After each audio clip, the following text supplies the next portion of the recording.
হজে যায় হজ করার জন্য, কিন্তু বাড়ির পাশে কত গরিব আছে না খাইয়া থাকে, টাকা নাই, পয়সা নাই, খাবার নাই।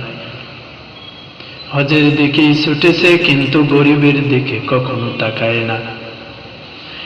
এমন লোক জমিনে অভাব নাই, তাদেরকে আমি বলতে চাই, তুমি মদিনায় যাইবা ঠিক আছে, কিন্তু তোমার পাশে গরিব যে না খাইয়া থাকে, এই গরিবের মুখে একটা বারের জন্য হলেও তুমি একটু খাবার তুলে দাও।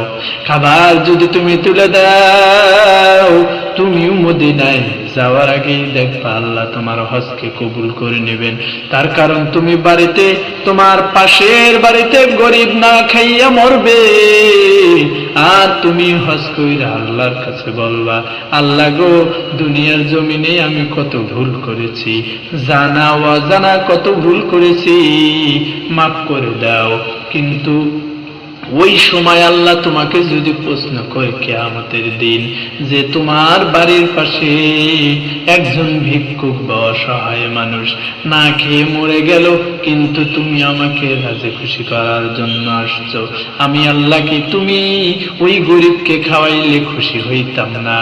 অবশ্যই হইতাম, আরো বেশি খুশি হইতাম। লক্ষ টাকা খরচ করে আমরা মদিনায় যাই, কিন্তু মদিনায় যাওয়ার পরে অনেকে ঘোরার জন্য যায়, ঘোরাফেরা করার জন্য যায়, কেউ বা আবার খাস নিয়েতে মদিনায় যায়। মুসলমান ইমানদার এমন যাওয়া যাইবেন যে যাওয়ার মধ্যে আপনার কোনো স্বার্থ থাকবে না। তার কারণ দিলের খবর কিন্তু আমার আল্লাহ জানেন, আমার আল্লাহ সবকিছু জানেন। এই আলোচনায় কেউ বেজার হইবেন না, সঠিক কথাই কিছু বলেছি, মিথ্যা কথা না রে বাবা।